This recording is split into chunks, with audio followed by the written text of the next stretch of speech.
Bom, comecei o vídeo anterior aqui no canal do Lessa dizendo que a sexta-feira definitivamente não era de boas notícias, mas eu tinha esperança pelo menos que não piorasse, né? Mas aquele negócio, nada é tão ruim que não possa piorar.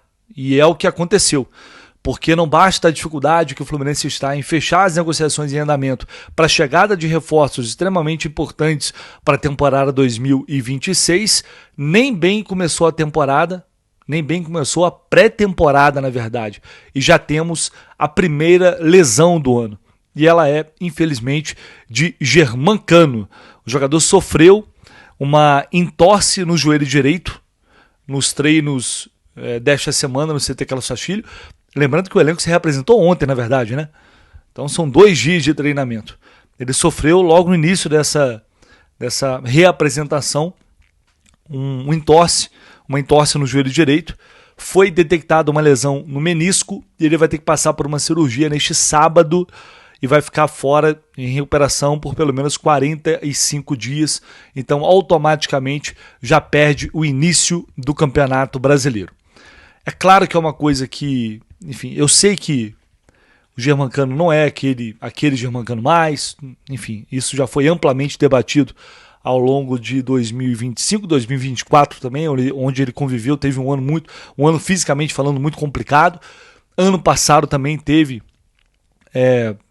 lesão significativa e ele já abre 2026 lesionado. Então, não dá para dizer que é uma surpresa. Infelizmente, eu acho que a idade chegou pro Germancano. É um jogador que tem uma idolatria absurda, que construiu isso com muito trabalho, conquistas e muitos gols.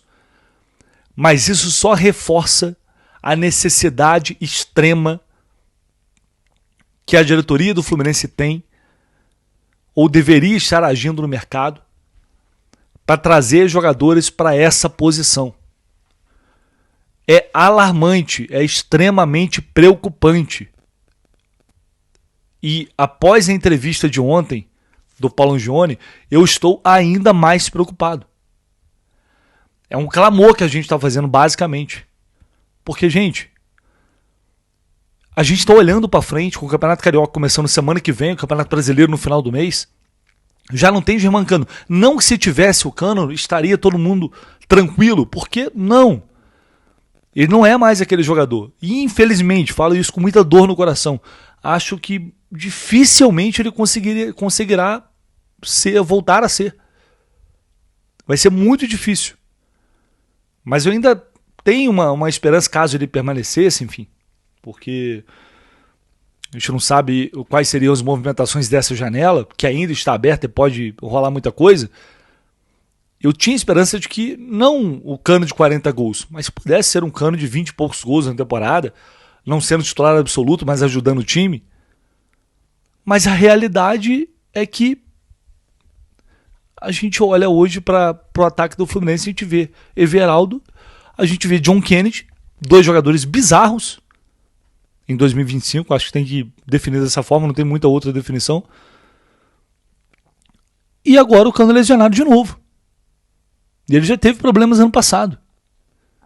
Então, o Hulk está negociando. Inclusive, pode nem vir.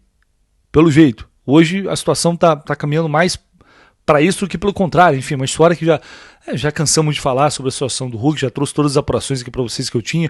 Todas as informações. E, enfim, quando tiver algo definitivo, se tiver algo definitivo, vou voltar aqui para informar a vocês. Mas não basta, na minha opinião, não é uma questão só de trazer o Hulk e achar que ele vai resolver todos os problemas. Falta qualidade para esse setor. Falta, inclusive, um reserva de qualidade. Eu não olho hoje para esses jogadores e vejo eles como solução. Se o jogador que for contratado, seja o Hulk ou outro atleta, estiver lesionado. A realidade é essa. Então a lesão do Cano só aumenta o desespero e a necessidade que a gente tem e que a diretoria do Fluminense tem de buscar um jogador de qualidade para esse setor. Eu espero que isso aconteça. Porque, sinceramente, é muito... Tudo bem que a gente está em janeiro, hoje é 9 de janeiro, né?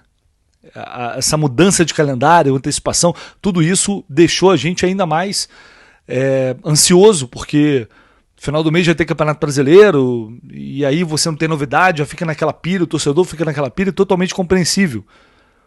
Mas ainda tem tempo, tem janela pela frente, por mais que não seja ideal, que não chegue agora, mas que chegue final do mês, mas que chegue em fevereiro, mas o Fluminense precisa resolver urgentemente essa extrema carência, esse grande problema que virou a camisa 9. Infelizmente, essa é a realidade. A lesão do Cano, ela só liga o sinal vermelho ainda mais em relação a essa posição. Se o Hulk não fechar definitivamente, qual o plano B? Qual o plano C?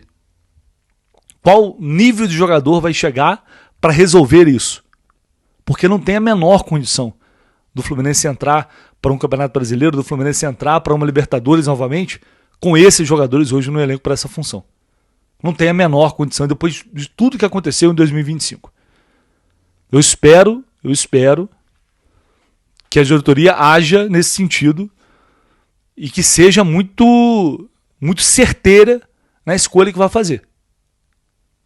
Por isso eu estava, inclusive, dentro dessa análise do que poderia ser a chegada do Hulk, numa das ponderações que eu fazia, e aí pensando cá comigo, né?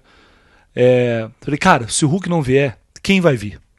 Porque eu toparia muito, um jogador mais jovem, melhor, com mais carreira pela frente. Eu queria agora, mas será que vai vir? Que jogador que vai vir? Esse é o meu receio, esse é o meu temor neste momento. Enfim, vamos ver o que vai acontecer nos próximos dias. Não teremos Germancano para esse início, esse princípio aí de temporada. É esperar que ele se recupere bem, mas infelizmente também eu não tenho mais grandes expectativas em relação a ele ser a solução ali de fato para os problemas que temos para esse setor. Falando em atacante, outro jogador que foi especulado no Fluminense, mas não houve evolução dentro dessa... Não houve negociação, na verdade, né? Foi interesse. É mais um que depende de sair do clube para acertar com o Fluminense. Mesma coisa de Savarino, com o Hulk, é o Cebolinha, né? Que hoje está no Flamengo. E saiu uma informação que foi publicada pelo Vene Casagrande que o Flamengo foi avisado pelo staff de que Fluminense e CSKA demonstraram interesse no jogador e iriam fazer proposta caso ele não ficasse no Flamengo ou não renovasse o contrato. Ele tem contrato até o final do ano. E o Flamengo chamou para uma conversa. Segundo essa informação, eles querem uma reunião, uma conversa para debater a renovação de contrato do Cebolinha. Então é muito evidente que se o Flamengo não sentir firmeza que vai vir um clube de fora para levar, eles não vão querer vender para o Fluminense e vão dificultar o máximo possível para não vender para o Fluminense. Então o Cebolinha é uma opção a menos, eu diria, dentro daquilo que o Fluminense, enfim, tem de alvos no mercado. Tem outros. Eu sei que tem outros, tá? A gente só não sabe os nomes ainda. E à medida que houver a desistência de fato do Hulk, vão começar possivelmente outras especulações, porque aí o Fluminense volta para o mercado e volta a procurar esses jogadores que estão ali na lista de interesses. Mas o Cebolinha realmente está caminhando para permanecer no Flamengo a partir dessa atitude da diretoria deles. Agora, é aquele negócio, né? Pode renovar, pode não renovar também. E a partir do momento que ele não renovar, tudo pode acontecer. E uma outra informação que saiu aí, e saiu como informação, que foi publicada pelo UOL, do PVC, né? Que o PVC teria cravado ali que o Hulk está muito perto do Fluminense, Hulk e Savarino. E aí eu fui lá ler a matéria com calma no UOL e percebi ali, cara, que na verdade assim não tem nenhuma informação do PVC, é uma análise de cenário que ele pega levando em consideração as informações que já saíram, que foram publicadas, e aí ele diz ali que o Fluminense está muito perto do Hulk, muito perto do Savarino, que deve concluir, que a relação do Hulk com o Atlético Mineiro não está boa, tudo coisas que a gente já debateu, não tem nenhuma novidade, nenhuma informação, e aí alguns perfis pegam e colocam como se fosse uma grande novidade, nossa, o PVC, né, dando uma informação, cravando que o Hulk está perto do Fluminense, e não é esse o teor da fala do PVC, pela matéria dá para perceber. Então só para dizer, o Hulk pode até, daqui a 2 horas, fechar com o Fluminense, mas não o PVC não está cravando essa informação como ele já fez em outras oportunidades. Só para pontuar, deixar isso claro, porque isso já estava viralizando nas redes sociais e tal, e até o momento, até hoje, mais cedo, não havia nenhuma evolução concreta de fato entre Fluminense e Hulk. É uma coisa que sempre pode mudar a qualquer momento, não é nem Hulk, né? Fluminense e Atlético Mineiro. Porque, enfim, sabe lá Deus o que os caras estão pensando lá, cada hora é uma coisa, mas até hoje mais cedo não tinha nenhuma evolução nesse sentido. Tá bom, pessoal? É isso, a gente vai ficando por aqui. E assim que tivermos mais informações, você sabe, você acompanha tudo aqui no canal do Leste. Só não esquece de deixar o seu like, se inscrever aqui no canal, como sempre é muito importante. Conto com vocês, um abraço.